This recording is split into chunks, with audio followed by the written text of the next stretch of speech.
మరి ఈ సమయంలో ఈ మెగా షాడో క్రిస్మస్ నిమిత్తం ఏర్పాటు చేయబడినటువంటి మరి సజీవ సాక్ష్యం అందించడానికి ఆహ్వానించినటువంటి మరి పెద్దలు, మరి మమ్మల్ని ఎంతగానో ప్రోత్సహించేటువంటి వారు ఎంఏ చౌదరి గారు, గోకుల్ గ్రాండ్ హోటల్ యొక్క చైర్మన్ గారు, అదేవిధంగా అమ్మగారు మణి గారు మన మధ్యలో ఉండడం చాలా సంతోషం. వారిని వేదిక మీదకి గట్టిగా చప్పట్లు కొడుతూ వారిని ఆహ్వానిద్దాం.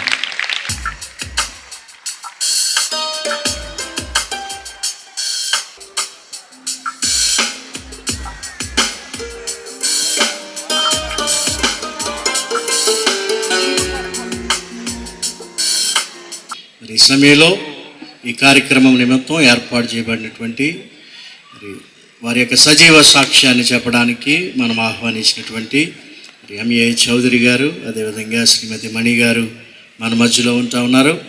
వారు అనేక ప్రాంతాల్లో దేవుని కొరకు సాక్షిగా మరి వాడబడుతున్నటువంటి విధానాన్ని బట్టి దేవుని ఎంతగానో కనపరుస్తూ ఉన్నాం. మరి ముఖ్యంగా వారు సోల్మేట్స్ టీంని వారు ఎంతగానో ప్రేమించేటువంటి వారు. వారి ఈ కార్యక్రమం నిమిత్తం మమ్మల్ని ఎంతగానో మరి ప్రోత్సహించారు. మరి అందరిని బట్టి వారికి ప్రత్యేకమైన వందనాలని తెలియపరుస్తున్నాను. మరి ఈ సమయంలో మరి వారి యొక్క సజీవ సాక్ష్యాన్ని మరి అందించడానికి మరి శ్రీమతి మణి గారిని మరి ప్రేమపూర్వకంగా ఆహ్వానిస్తున్నాం. వారు గోకుల్ గ్రాండ్ హోటల్ యొక్క చైర్మన్ గారు. వారిని ప్రత్యేకంగా మనమందరూ కూడా మరి చప్పట్లు కొట్టి మరి మన యొక్క ఆహ్వానాన్ని తెలియపరుద్దాం, వారి యొక్క సాక్ష్యాన్ని తెలియపరచాలని. దేవుని నామానికి మహిమ కలుగును గాక. క్రీస్తు నామంలో మీ అందరికీ శుభము కలుగును గాక. ఆమేన్. ఒక వాక్యం చదువుకుని మనం నా వ్యక్తిగత సాక్ష్యాన్ని నేను మీతో పంచుకుంటాను. యోబు గ్రంథం 5వ అధ్యాయము 17, 18, 19, 20 వచనాలు నేను చదువుతాను.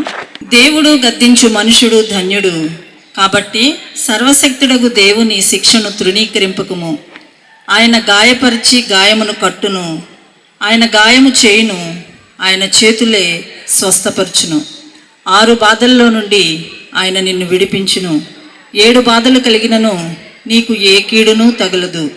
క్షామకాలమున మరణము నుండి, యుద్ధమున ఖడ్గబలము నుండి ఆయన నిన్ను తప్పించును. నోటి మాటల చేత కలుగు నొప్పి నీకు తగులకుండా ఆయన నిన్ను చాటు చేయును. ప్రళయము వచ్చినను నీవు దానికి భయపడవు. దేవుడు తన పరిశుద్ధ వాక్యం దీవించి ఆశీర్వదించునుగాక. ఆమేన్. చిన్న ప్రార్థన చేసుకుందాం. సర్వోన్నతుడా, సర్వాధికారి, మా ప్రియ పరలోకపు తండ్రి, నీకు స్తుతులు, స్తోత్రములు చెల్లించుకుంటున్నాం ప్రభా. ఈ చల్లపూట ప్రభా నీ పాద సన్నిధిని మాతో ఉంచి ఇంతదనుక నీ బిడ్డలు నిలబడ్డారు. నువ్వు నిలబెట్టుకున్నావు నాయన, నీకు స్తోత్రాలు. ఇప్పుడైతే నీ దీనదాసరాలను నిలబెట్టుకుంటున్నావు ప్రభా, నీకు వందనాలయ్యా. అయా మాలో ఏమీ లేదు కానీ అతిశయించడానికి, అయా సమస్తము నీ మూలముగా కలిగినవని అయా నిన్ను వెంబడించడానికి, నిన్ను నమ్మటానికి నువ్వు ఇచ్చిన కృప కొరకే నీకు స్తుతులు, స్తోత్రాలు చెల్లించుకుంటున్నా. మేమేమై ఉన్నామో కేవలం నీ కృపలో మాత్రమే అయి ఉన్నామని నమ్మి నిండు కృతజ్ఞతలు చెల్లిస్తున్నాం ప్రభా. సోల్మేట్స్గా ఆత్మపూర్ణులుగా చేసి నీ బిడ్డలను అభిషేకించి ఇది నాన్న సంఘాలన్నీ కలిసి ఒక చోట సమకూర్చబడటానికి, అయా నిజ క్రైస్తవులుగా నిన్ను ఆరాధించడానికి ప్రభా, ఆరాధనకు యోగ్యుడు, అర్హుడు, గుణవంతుడు, మంచి దేవుడు నువ్వు ఒక్కడివే కాబట్టి ప్రభా, నిన్ను ఆరాధించడానికి సమకూర్చిన ఈ జనాంగాన్ని బట్టి నీకు స్తుతులు, స్తోత్రాలు చెల్లించుకుంటున్నాం ప్రభా. నీకు వందనాలు. గొప్ప దేవుడు నాయన, మంచి దేవుడు. సింహాసనం మీద ఉండుట విడిచిపెట్టకూడని భాగ్యం అని ఎంచుకొనలేదు, కానీ రిక్తునిగా నిన్ను నువ్వు తగ్గించుకుని అయా శిలువ మరణం పొందినంతగా నిన్ను నువ్వు తగ్గించుకుని వచ్చిన విధానం కొరికే నీకు స్తుతులు, స్తోత్రాలు చెల్లించుకుంటున్నాం ప్రభా. అయా ఆ సోల్మేట్స్ తలపెట్టి నీ కార్యంలో జయమిచ్చావు తండ్రి, నీకు వందనాలు. అనేక ఆటంకాలు, అనేక ఒత్తిడులు ప్రభా, ఎంతో శ్రమ ప్రభా తండ్రి నాయన, అన్నిటినీ తాళుకుని ప్రభా ఈ దినాన అయా సమాధానంగా ఈ స్థలాన్ని నువ్వు ఇచ్చినందుకు నీకు స్తుతులు, స్తోత్రాలు చెల్లించుకుంటున్నా. నీ బిడ్డలకు రావాల్సిన జీతము వారు అయా నీ నుండి పొందుకోవటానికి సహాయం చేయండి. ఆత్మపూర్ణులుగా రాబో కాలంలో బహుబలంగా వాడుకోండి ప్రభా. నీకు స్తోత్రాలు. అయా వచ్చిన ప్రతి జనాంగాన్ని కూడా మీరు అయా దీవించండి, ఆశీర్వదించండి. మీరు మాట్లాడండి ప్రభా. అయా తండ్రి నాయన, నా జీవితంలో అయా జరిగిన తండ్రి అనేక సంఘటనలు ప్రభా లెక్కకు మించి ఉన్నవి కానీ ప్రభా కొన్ని పంచుకోవటానికి నీ సహాయాన్ని అందించు. అయా నా నోటి వాక్కులు, నా హృదయ ధ్యానము ప్రభా నీకు అంగీకారంగా ఉండటానికి సహాయం చేయమని, అయా మా అందరినీ మీ స్వాధీనంలో ఉంచుకోమని. ఇక్కడ అనేక మంది దైవ సేవకులు ఉన్నారు, వారందరినీ మీరు దర్శించి దీవించి వర్ధిల్లింప చేయమని యేసు నామములో అడిగి వేడుకుంటున్నాను పరమ తండ్రి, ఆమేన్. పరిశుద్ధాత్మ దేవుడు నాకు జ్ఞాపకం చేసింది ఈ వాక్యాన్ని పంచుకోమని. ఇక్కడ ఏం మాట్లాడాలి అన్నప్పుడు నేను వ్యక్తిగతంగా రక్షించబడిన సాక్ష్యం తర్వాత పంచుకుంటాను. దేవుడు రక్షణ ఇచ్చిన తర్వాత మా జీవితంలో దేవుడు చేసిన మహా గొప్ప అద్భుత ఆశ్చర్యమైన కార్యాలు నేను మీతో పంచుకోవాలని ఆశపడుతున్నాను. 1995 సంవత్సరంలో రక్షణ అనుభవంలోకి దేవుడు నడిపిస్తే, దేవుడు పిలుచుకున్నవాడు నమ్మదగిన దేవుడు. ఆ దినం మొదలుకుని ఈ దినం వరకు కూడా ఆయన చేయి విడిచిపెట్టలేదు. నిన్ను విడువను ఎడబాయను అన్న వాగ్దాన ప్రకారం ఆయన మా చేయి పట్టుకుని, నా ఒక్కదాన్ని చేయి పట్టుకున్న తర్వాత కుటుంబం అంతా చేయి పట్టుకుని నడిపించిన దేవుడు ఇది నన్ను మీ ముందు సజీవ సాక్షులుగా నిలబెట్టాడు. దానికి దేవునికి మహిమ కలుగును గాక. ఈ వాక్యం నేను ఎందుకు పంచుకుంటున్నాను అంటే, 95 సంవత్సరంలో రక్షించబడిన తర్వాత 14 సంవత్సరాలు శోధించబడిన మీదట సువర్ణ వలె మారుతారు అన్న వాగ్దాన ప్రకారం అనేక శ్రమల్లో, బాధల్లో, ఇరుకుల్లో, ఇబ్బందుల్లో, అవమానాల్లో, నిందల్లో ఒంటరి పోరాటం, దేవుడితో ఒంటరి పోరాటం. ఆ పోరాట జీవితంలో దేవుడు తన సహాయాన్ని అందిస్తూ దినదినము ఆయన కృపావార్తను నాకు వినిపిస్తూ, ఆయన సహాయం ఎలాగా అంటే దేవుడు చేయి పట్టి నా వెన్ను తట్టి చక్కటి ఆలోచన చెప్పి ఆ సమయానికి ఆ జ్ఞానం ఇచ్చి నా ప్రవర్తన ఆయన కాస్తూ దేవుడు కాపాడిన ఆ గొప్పతనాన్ని నేను మీ ముందు ఆయన వృద్ధి చేయాలనుకుంటున్నాను. సాక్ష్యం తర్వాత చెప్తాను. అలాగే ఆ రక్షించబడిన నాటి నుంచి ఆయన కాపాడాడు. 2018 సంవత్సరంలో దేవుడు నన్ను చౌదరి గారిని జ్ఞాపకం చేసుకుని 3 బిడ్డలను కానుకగా ఇచ్చాడు. 2 కుమారులు, 1 కుమార్తె. కుమార్తె వివాహం 2018 సంవత్సరంలో జరిగిన ఆగస్టు 3వ తారీఖున, అది ఆషాఢ మాసము.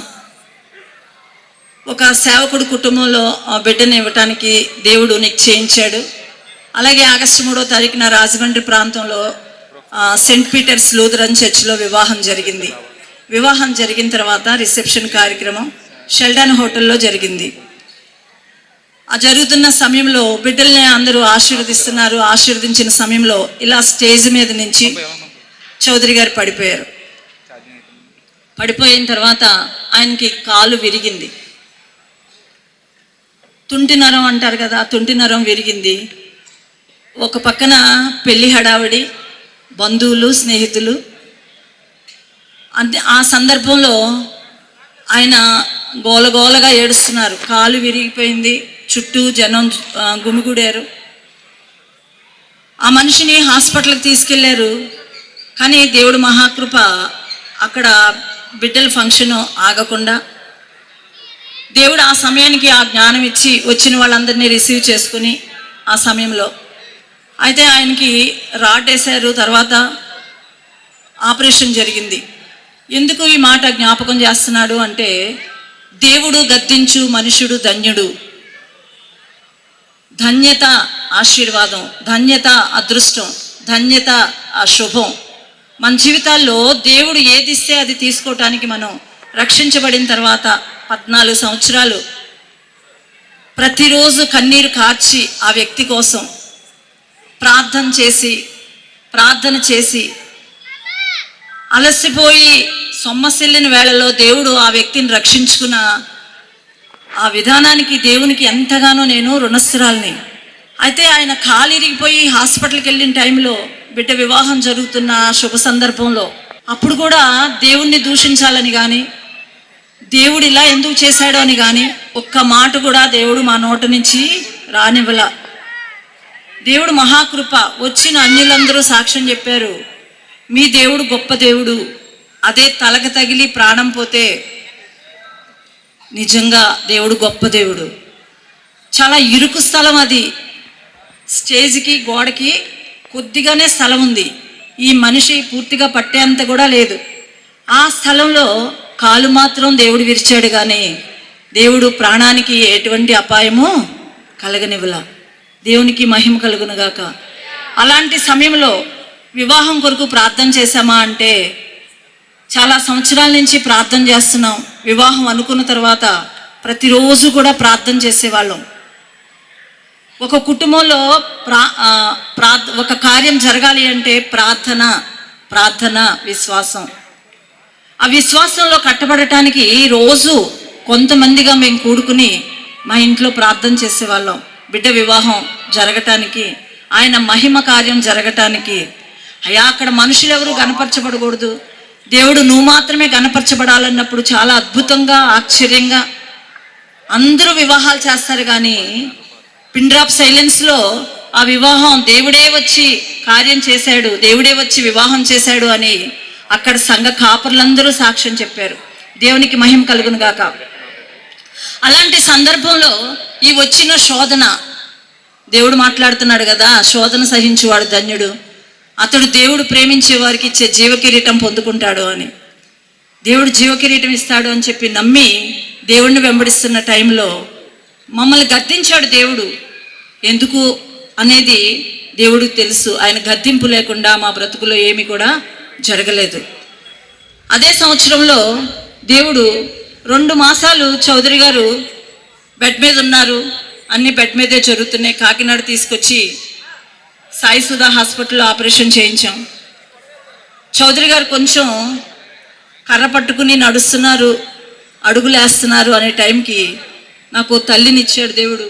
ఆ తల్లి 5 గంటలకి వాష్రూమ్లోకి వెళ్ళి అలా కింద పడిందంట. తన కాలు ఇరిగిపోయింది. 6 శ్రమల్లోంచి గాయం చేయవాడు ఆయనే, దాన్ని కట్టువాడు ఆయనే. 6 గాయాలు కూడా చేస్తాడు. 6 గాయాల నుంచి విడిపించి 7 గాయమైనా కూడా దేవుడు కడతానన్నాడు. ఈయన కొంచెం అలా లేచేసరికి, కొంచెం ఊపిరి పీల్చుకునేసరికి తల్లి పడిపోయింది. తల్లికి కాలు ఆపరేషన్ చేశారు, రాటేశారు. గమనించండి దేవుడి కార్యాలు. యాకోబు భక్తుడు చెప్తున్నాడు, ఓర్పు తన క్రియను కొనసాగనింపనీడి. ఏ విషయంలో క్రియ కొనసాగనింపనీయాలి? ఆనందంలోనా, సంతోషంలోనా, దుఃఖంలోనా? ఓదార్చుకోవటానికి ఇంటి యజమాని బెడ్ రీడ్ అయితే, కన్న తల్లి సేవ చేయాల్సి వచ్చిన పరిస్థితిలో ఉంటే, బిడ్డ వివాహం అయ్యి 2 మాసాలు, ఇవన్నీ కూడా చూస్తుంటే చూసేవారికి ఎందుకు ఇలా జరిగింది అనుకోవచ్చేమో. కానీ నన్ను ఏర్పాటు చేసుకుని నమ్మకాన్ని ఏర్పాటు చేసిన దేవుడు చాలా చాలా గొప్ప దేవుడు. దేవుని స్తోత్రం కలుగును గాక. ఎంత గొప్ప దేవుడు అంటే ఎక్కడ అవిశ్వాసం అనేది రాకుండా దేవుడు ఆ తల్లికి సేవ చేసుకునే దేవుడు ధన్యతనిచ్చాడు. ఆ తర్వాత దేవుడు పెద్ద కుమారుడికి హైదరాబాద్లో బుల్లెట్ యాక్సిడెంట్ అయింది. దేవుడు మాట్లాడుతున్నాడు, ఎన్ని గాయాలైనా కూడా దేవుడు కాపాడుతానంటున్నాడు. కాలు విరగకుండా, బుల్లెట్ కాలు మీద పడిపోయింది కానీ ఎముకకి విరగకుండా దేవుడు కాపాడాడు. ఈ 3వ గాయం అయితే, ఆ తర్వాత పెళ్ళైన కుమార్తె బండి మీద వెళ్తుంటే బస్సు అడ్డొచ్చి బండి మేంచి పడిపోయింది. దెబ్బలు తగిలాయి కానీ ఆ బిడ్డ ప్రాణానికి కూడా ఏ ముప్పు కలగలేదు. ఆ తర్వాత చిన్న కుమారుడు కాలేజీకి వెళ్తే వర్షంలో కాలు జారి పడిపోయాడు. ఈ చెవు ఇక్కడి నుంచి ఇక్కడికి తెగిపోయింది. ఇలా 3 వేళ్ళు ఈ చెవులోంచి బయటకు వచ్చాయి. ఆ బిడ్డ కూడా ప్రాణానికి ముప్పు తగల్లా. దేవుడు వాగ్దానాలు నమ్మదగినవి. దేవుడు వాగ్దానం ఇచ్చిన వాడు నమ్మదగిన దేవుడు. విలాప వాక్యాల్లో ఒక మాట ఉంటుంది, నీవు ఎంతైనా నమ్మదగిన దేవుడవు, అనుదినము కోపించుచునే వాత్సల్యమును జ్ఞాపకం చేసుకుంటావు అన్న మాట నాకు చాలా ఇష్టం. దేవుడు ఎంతైనా కూడా నమ్మదగిన దేవుడు. ఆ బిడ్డకి గాయమైంది కానీ ప్రాణానికి ముప్పు లేదు. గాయం చేయవాడని నేనే, దాన్ని కట్టువాడని నేనే అన్నాడు. ఈ పరిస్థితులన్నీ దాటించిన తర్వాత ఒక మే మాసం వచ్చింది. ఆ మాసంలో ఒడియాలు పట్టుకుందామని గ్యాస్ వెలిగించమని వాచ్మెన్ని పిలిచాను. పిలిస్తే 5 గంటలకి ప్రార్థన చేసుకున్నాను ఆ రోజు. చేసుకుని శారీరక సంబంధమైన ఆహారం కొరకు ఆ రోజు ఏర్పాట్లు చేస్తుంటే ఆ లూజ్ కనెక్షన్ ఉంది గ్యాస్ బండ. నేనైతే వెలిగించాను. ఆ వెలిగి ఏమైంది అంటే ఆ మంట లీకేజ్ ఉండటంలో అలా అలా ఫోకస్ అలా వచ్చేసింది అనమాట. వంటగది ఈ చివరి నుంచి ఆ చివరి వరకు అంతా కాలిపోయింది. ఎందుకు ఇవన్నీ పరిశుద్ధాత్మ దేవుడు జ్ఞాపకం చేస్తున్నాడు? 6 గాయాల్లోంచి విడిపిస్తాను, 7 గాయమైనా కూడా దాన్ని కడతాను. యుద్ధంలో ఖడ్గబలము నుండి కూడా నీ ప్రాణాన్ని నేను తప్పిస్తాను. దేవుడు మాటలు యథార్థం. దేవుడు చెప్తున్నాడు. ఆ రోజు గ్యాస్ పేలిపోయి వాచ్మెన్ వెళ్ళిపోయాడు. నేను ఆ వాచ్మెన్ వెంబడించి రాజు అది కట్టేయని పిలుస్తుంటే ఆ వాచ్మెన్ చెప్పిన సాక్ష్యం ఏంటి అంటే, అమ్మా నాకు బ్రతకాలని ఉంది, నాకు 4 బిడ్డలు ఉన్నారు అని నా వైపు చూడకుండా అతను వెళ్ళిపోయాడు. ఆపరేషన్ చేయించుకుని కాలుతో అప్పుడే కొంచెం నడుస్తున్న చౌదరి గారు, పెళ్ళైన కుమార్తె, తల్లి మంచం మీద ఉంది. ఆ టైంలో ఆ మంటలు ఆర్పడానికి ఫోన్ చేస్తే ఫైర్ ఆయిల్ రావడానికి చాలా ఆలస్యమైంది. ఏం చేయాలో తెలీదు. ప్రభువు సహాయకుడు అన్న దానికి నిదర్శనం ఏంటి అంటే, ఆ సమయంలో నీళ్లు వేయాలని ఆలోచన కలిగి ఉన్నప్పుడు నీళ్ళు వద్దు అని చెప్పి ఆ మంటల్లోకి వెళ్ళి గ్యాస్ కట్టేయటానికి దేవుడు ఆ సమయంలో జ్ఞానం ఇచ్చాడు. దేవుని స్తోత్రం కలుగును గాక. ఈ ముఖం వికృతం అవ్వటానికి ఆ రోజు ఆ మంటల్లోకి వెళ్ళి గ్యాస్ కట్టేసినందుకు ఇదంతా కూడా కాలిందనమాట. అయినా కూడా అక్కడ మావి 11 కుటుంబాలు అపార్ట్మెంట్లో, పక్కన హాస్టల్ పిల్లలు 60 మంది. దేవుడు ఆ చిన్న ఆ సహాయంతో మా అందరినీ కూడా రక్షించాడు. దేవునికి కోటి కోటి స్తోత్రాలు కలుగును గాక. దేవుడు 6 బాధల్లోంచి విడిపించాడు. 7 బాధ కలిగినా నీకు ఏ కీడు తగలదని చెప్పిన దేవుడు క్షామకాలమున మరణము నుండి, యుద్ధమున ఖడ్గబలము నుండి ఆయన నిన్ను తప్పించాడు. ఆ రోజును తప్పించిన దేవుడు ఈ దినం వరకు కూడా చేపట్టుకుని నడిపించాడు. చాలా బాధాకరమైన పరిస్థితి. ఇదంతా కాలిపోయింది, లోపలంతా ఉడికిపోయింది, మాంసం అదంతా బూడిదైపోయింది, వంటగదంతా బూడిదైపోయింది. పక్కన దైవ సేవకులు హాస్టల్ పిల్లల్ని పంపించి అదంతా శుభ్రం చేయించారు. ఆ టైంలో పరిశుద్ధాత్మ దేవుడు జ్ఞాపకం చేశాడు, మోకరించి ప్రార్థన చేయి. పలకరించడానికి వచ్చారు అందరూ. ప్రార్థన చేసుకుంటున్నాను, నా తల్లి నేను చౌదరి గారు బిడ్డలు కలిసి ప్రార్థన చేసుకుంటున్నాం. ప్రార్థన చేసుకుంటే ఆ దైవ సేవకుడు చెప్పింది, అమ్మా నిజమైన క్రైస్తవులు మేము చూసామమ్మా. దేవుని స్తోత్రం కలుగును గాక. ప్రార్థన చేసుకున్న ప్రార్థన పరిస్థితులు మారుస్తుంది, ప్రార్థన బ్రతుకుని మారుస్తుంది. అంత విశ్వాసంలో బ్రతుకుతున్న మా పరిస్థితుల్లో 2018 సంవత్సరంలో 6 గాయాలు కట్టి దేవుడు రక్షించుకుని నోటి మాటల చేత కలుగు నొప్పి మాకు తగలకుండా ఆయన కాపాడిన దేవునికి కోటి కోటి కృతజ్ఞతాస్తుతులు చెల్లిస్తున్నాను. దేవుని స్తోత్రం కలుగును గాక. అందుకని మన చింత యావత్తు ఆయన మీద వేస్తే ఆయనే మనని కాపాడతాడు. ఇంకా మా జీవితంలో దేవుడు చేసిన కార్యాలు మా సాక్ష్యానికి వస్తే, ఏలూరు దగ్గర సమర్పాడు మా ఊరు, అక్కినేని శ్రీరాములు గారి మనవరాల్ని, అక్కినేని నారాయణరావు గారి మనవరాల్ని నేను. మా తల్లిదండ్రులకి సంతానం లేకపోతే 12 సంవత్సరాలు విగ్రహారాధన చేసి దాని ప్రతిఫలమే నేను అనుకుని గుళ్ళో పూజలు చేసి గుళ్ళు కట్టించి, రాముల వారి గుడి కట్టించి ప్రతి సంవత్సరం అక్కడ పీటల మీద కూర్చుని పూజలు చేసి, అలాగే పుట్లో పాలు పోసి ఆ పాలు పోసిన దానికి విగ్రహాలు దానమిస్తే బిడ్డలు కలుగుతారని, ఆ విగ్రహాలు మింగితే బిడ్డలు కలుగుతారని మూఢనమ్మకాలతో 12 సంవత్సరాలకి గర్భఫలం వచ్చిన తర్వాత గొడ్రాల అన్న తర్వాత దేవుడు నాకు జన్మనిచ్చాడు. దేవుని స్తోత్రం. నా నామకరణం ఏంటంటే నాగశిరోమణి అని నామకరణం చేశారు.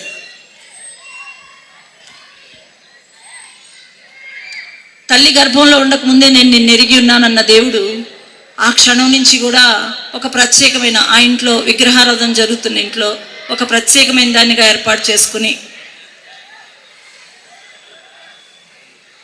భయం భక్తిలో పెంచారు.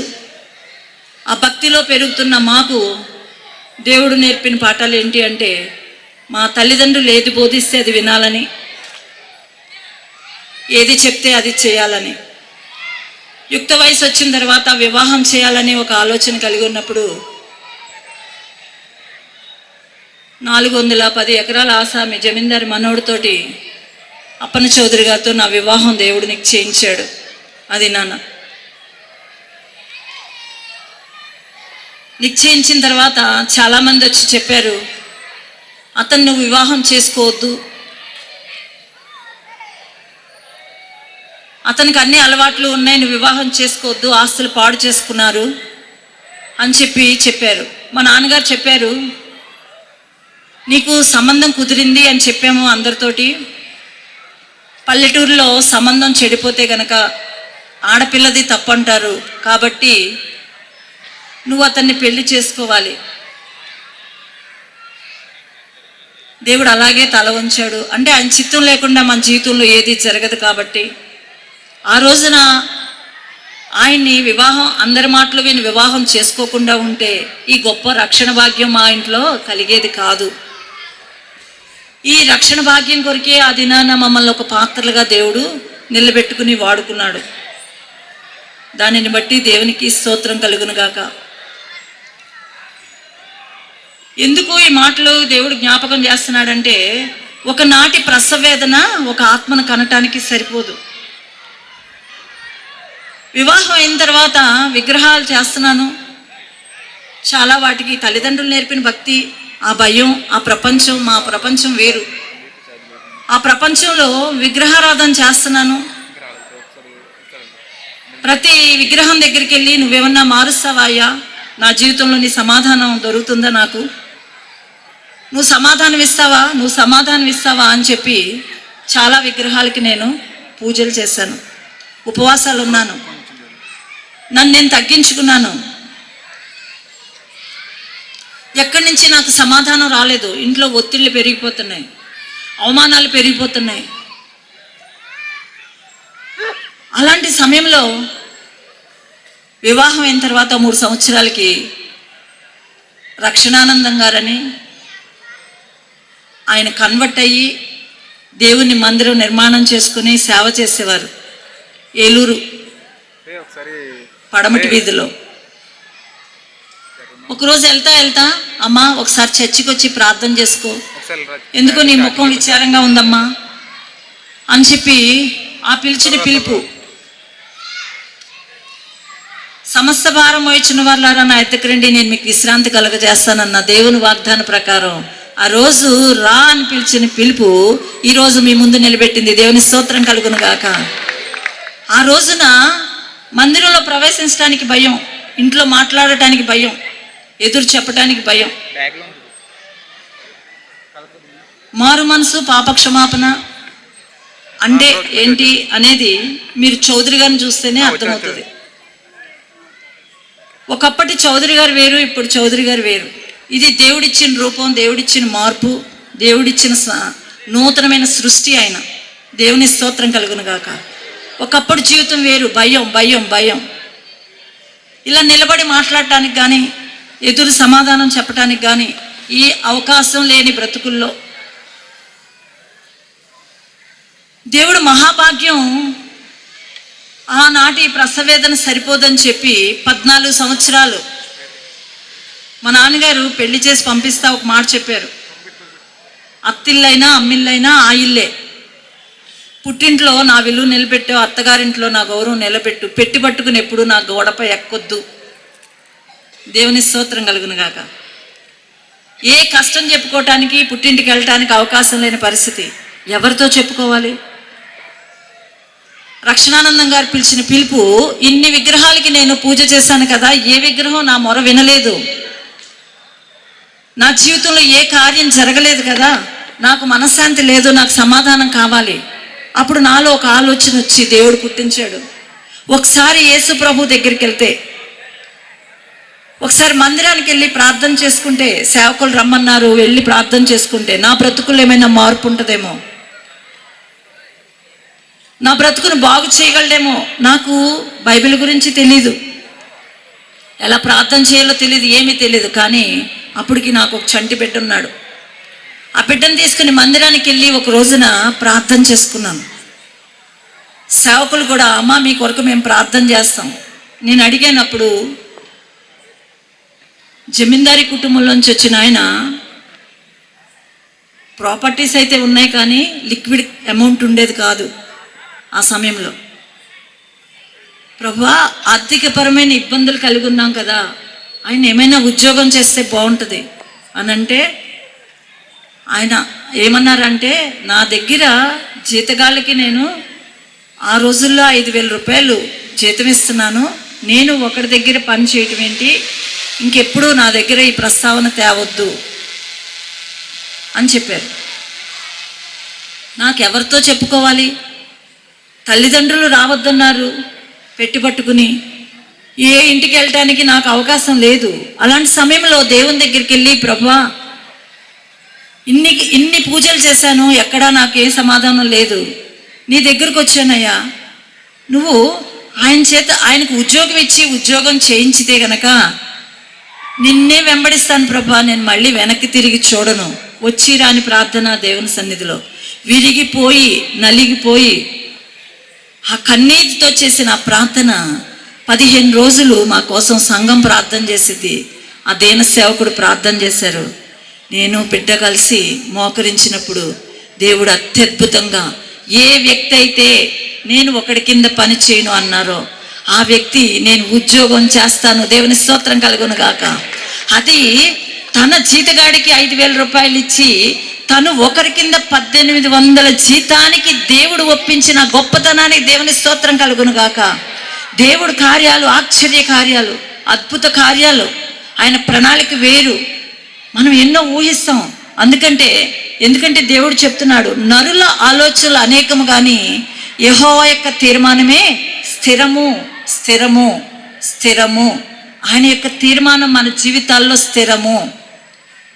డబ్బులు విరివిగా ఖర్చు పెట్టే మనిషి, డబ్బులంటే లెక్కలేని మనిషి ఒక 1,800 జీతానికి కట్టుబడి నెల రోజులు ఉద్యోగం చేయాలంటే దేవుడు ఎంత తగ్గింపునిచ్చి, లోబడే తత్వాన్నిచ్చి, అహాన్ని అణిచివేసి, దేవుడు కార్యాలు గమనించండి. దేవుడి దగ్గరకు వచ్చినప్పుడు ఆయన ఉన్నాడని, అడుగు ప్రతివానికి ధారాళంగా దయచేవాడని నమ్మవలను కదా. నమ్మినప్పుడు విజయం మనం పొందుకుంటాం. ఆ రోజున దేవుడు కార్యం చేశాడు. ఆ తర్వాత, ప్రభా ఎక్కడ చేయాలి ఉద్యోగం అన్నప్పుడు, ఆనంద్ రిజెన్సీ హోటల్ రాజమండ్రిలో ఒక మేనేజర్ పోస్ట్ ఇచ్చి దేవుడు ఆ దినాన లేవనెత్తాడు. ఆ దినాన 1800 నుంచి ఈరోజు ఇక్కడ పిఠాపురంలో గోకులం గ్రాండ్ హోటల్ ఓన్గా చేసుకోవటానికి దేవుడు అవకాశం ఇచ్చాడు. దేవుని స్తోత్రం కలుగును గాక. ఎవరి కార్యాలండి? దేవుడు కార్యాలు, దేవుడు కార్యాలు. దేవుడు చేస్తాడు. దేవుడు నమ్మదగిన దేవుడు. నమ్మండి, యథార్థంగా నమ్మండి, విశ్వాసంతో దేవుడితో నిజంగా మాట్లాడండి. అబద్ధాలు మాట్లాడద్దు. దేవుడితో నటన చేయొద్దు, వేషధారణ వద్దు. దేవునితో నిజముగా మాట్లాడండి. దేవుడు మాట్లాడుతున్నాడు, నిజముగా నాకు మొరపెట్టే వారికి నేను సమీపముగా మీలోనే ఉంటాడు.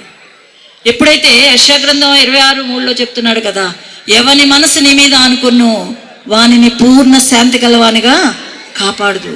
ఏలైనగా అతడు నీ యందు విశ్వాసముంచి ఉన్నాడు. యెహోవాయే నిత్య ఆశ్రయ దుర్గము. యుగ యుగములు యెహోవాను నమ్ముకునుడి. దేవుని స్తోత్రం కలుగును గాక. ఈ వాగ్దానం మా బ్రతుకులో నెరవేర్చాడు. ఆ తర్వాత చౌదరి గారితో పాటు 3 బిడ్డలకి రక్షణ అనుభవం ఇచ్చాడు. తల్లికి రక్షణానందం దయచేశాడు. నా సొంత ఇంటి వారికి రక్షణ భాగ్యం కలుగజేశాడు. దేవుని స్తోత్రం కలుగును గాక. ఈ రోజున క్రిస్మస్ అంటే ఈ మాసం 4 రోజులే కాదు, కానీ దేవుడు నాతో మాట్లాడాడు. రక్షించబడిన నాటి నుంచి ఈ దినం వరకు కూడా ప్రతిరోజు మా ఇంట్లో క్రిస్మస్సే. దేవుని స్తోత్రం. ప్రతిరోజు ప్రార్థన చేసుకుంటాం. ప్రతిరోజు అనేక మంది విడుదల కొరకు, అనేక మంది అవసరాల కొరకు, అనేక మంది కుటుంబాలు కట్టబడట కొరకు ఇంటింటికి వెళ్ళి పరిచర్య చేస్తూ ఉంటాను.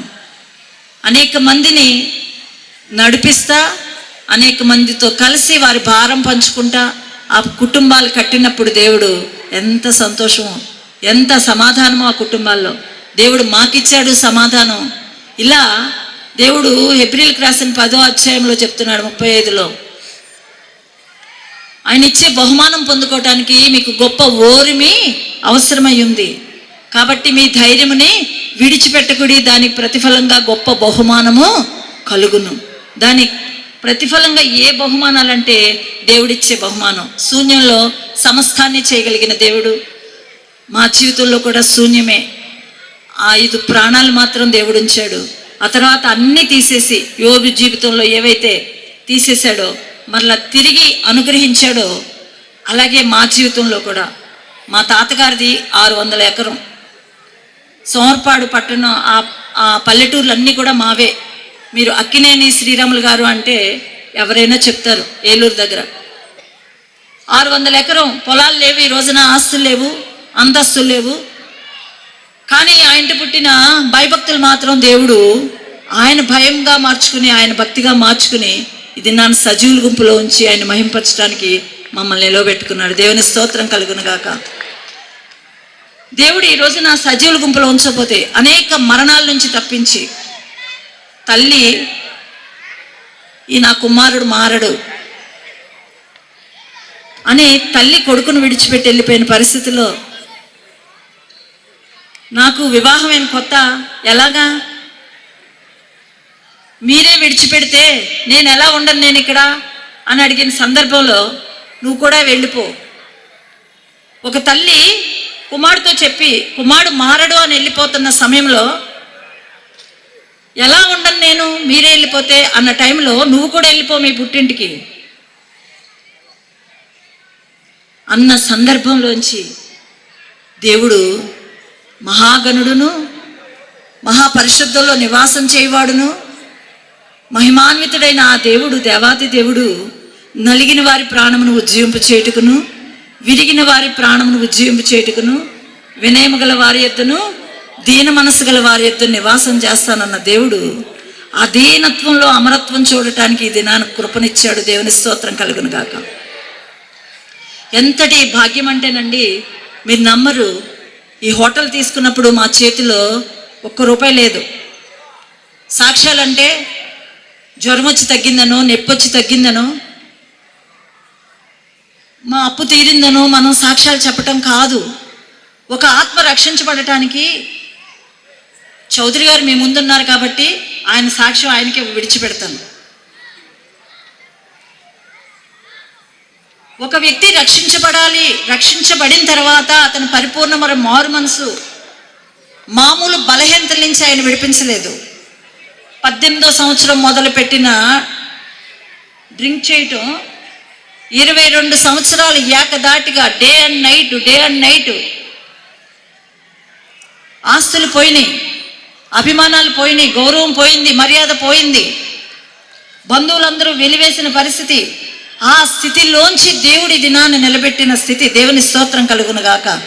ఇట్టి స్థితి గల వారు ధన్యులు, యెహోవా దేవుడుగా గల జనులు ధన్యులు అని చెప్పి ఈ రోజున ఈ ధన్యత్వం చూడటానికి ఆ దినాన్ని మమ్మల్ని అలగొట్టాడు, మమ్మల్ని శ్రమ పెట్టాడు.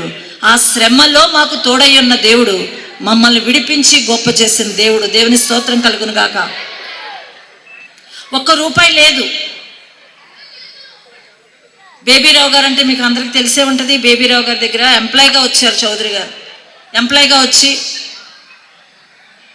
ఒక రోజున పిలిచి ఆయన, ఇంకా ఈ కట్టడం అయిపోయిందండి, మీ ఎంప్లాయ్మెంట్ కూడా అయిపోయింది, మీరు ఇంకా ఉద్యోగం చేయక్కర్లేదు, ఈ నెల నుంచి మీకు జీతం ఇవ్వను,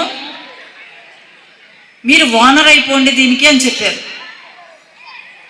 మా దగ్గర ₹1 లేదు, వచ్చే జీతం కూడా ఆగిపోయింది. పెద్ద బాబుకి జీతం లేదు, ఉద్యోగం అప్పుడే వర్క్ ఆగిపోయింది. చిన్న బాబు బీటెక్ చదివి అప్పుడే ఫ్రెష్గా ఉన్నాడు.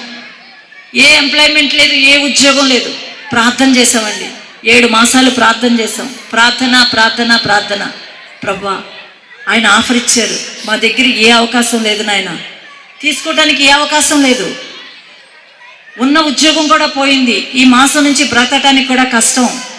ఎలా ప్రభువా నువ్వు సహాయం చేస్తే తప్ప ఆనాడు నిరాకారంగా ఉన్న భూమిని ఎలా చదును చేసి బాగు చేసి అక్కడ మొక్కలు మొలిపించాడో మా బ్రతుకులో కూడా ఒక సహోదరి ద్వారా దేవుడు కార్యం చేసి తీసుకోవటానికి అవకాశం ఇచ్చాడు. దేవుని స్తోత్రం కలుగును గాక. మీరు అద్భుతాల్లో అంటే ఆ మహా అద్భుతాల్లో మహాశ్చర్యమైన కార్యం. వచ్చిన వాళ్ళందరూ కూడా ఈ స్థలం వ్యాపారం చేద్దామని తీసుకున్నారా? ఇది వ్యాపారం వస్తుందా మీకు? ఇక్కడికి ఎవరైనా వస్తారా? ఇది మీరు ఎలా కడదామని తీసుకున్నారు? మీరు రెంట్ ఎక్కువ వేసేసారు. ప్రతి వాళ్ళు మమ్మల్ని ప్రతిరోజు అవమానపరుస్తూనే అవమానాన్ని చూస్తున్న ప్రభువు మమ్మల్ని ఎప్పుడు కూడా తక్కువ చేయలేదండి. ప్రతి మాసము కూడా ఆనాడు ఇజ్రాయెల్ని పోషించినట్లుగా ప్రతి మాసము కూడా దేవుడు ఆ సమయానికి ఆ అమౌంట్ అలా దేవుడు సమకూరుస్తున్నాడు. దేవుని స్తోత్రం కలుగును గాక. దేవుని ప్రేమించే వారికి అనగా ఆయన సంకల్పం చొప్పున పిలువబడిన వారికి మేలు కలుగటకే సమస్తము సమకూడి జరుగును. దేవునికి మహిమ. ఈ రోజున అనేక మంది సేవకులు ఆ స్థలంలోకి రావడానికి దేవుడిచ్చిన మహాభాగ్యం. వీటన్నిటిని బట్టి దేవుణ్ణి ఎంతగానో స్తుతిస్తున్నాను. మరొక అవకాశం ఉంటే దేవుడు సజీవుల గుంపులో ఉంచితే కనుక ఇంకా మిగతా సాక్ష్యాలన్నీ తర్వాత పంచుకుంటాను. నాకు ఈ అవకాశం ఇచ్చిన ఆత్మపూర్ణులకి కృతజ్ఞతలు చెల్లించుకుంటూ దైవ సేవకులందరికీ కూడా నా నిండు వందనాలు చెల్లించుకుంటున్నాను. మీకు మా ఈ వీడియో కనుక నచ్చితే ప్లీజ్ మన ఛానల్ని subscribe, like and share. Thank you.